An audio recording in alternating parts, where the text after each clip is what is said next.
ser uma gameplay, mas é tipo uns jogos que eu vou tá fazendo gameplay, sei lá, é tipo isso.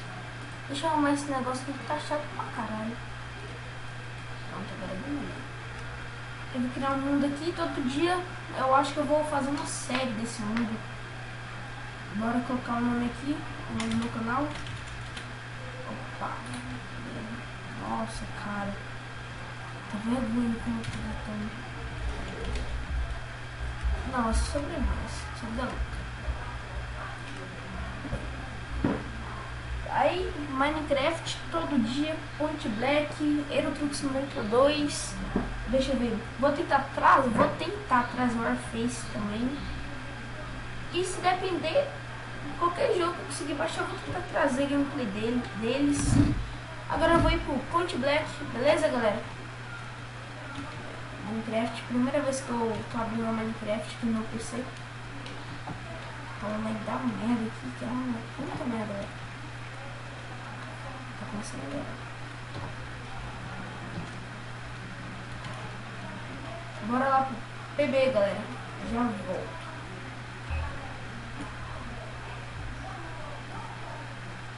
E também, galera, nem for Speed aqui que eu esqueci.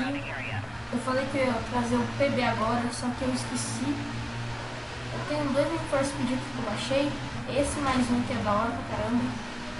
Eu joguei muito esse jogo. Aí eu vou trazer a gameplay deles também. Agora vou pro PB, né? Ai, vou fazer umas manobras radical. Eita merda.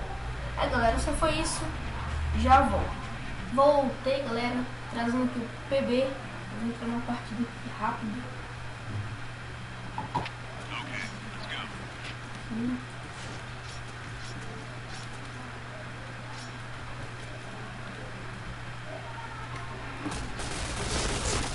Opa, já fuma na cara.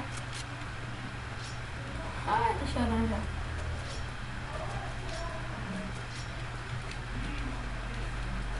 E galera, eu acho que hoje eu não vou conseguir, eu acho, ou vou, não sei, trazer o jogo Euro Truck Simulator 2.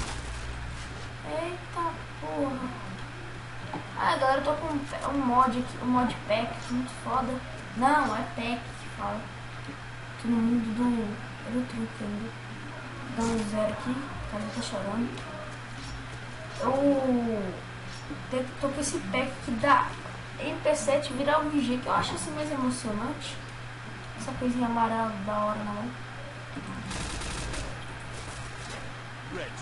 Ah, já acabou. Então, galera, só foi isso. Beleza? Falou, galera.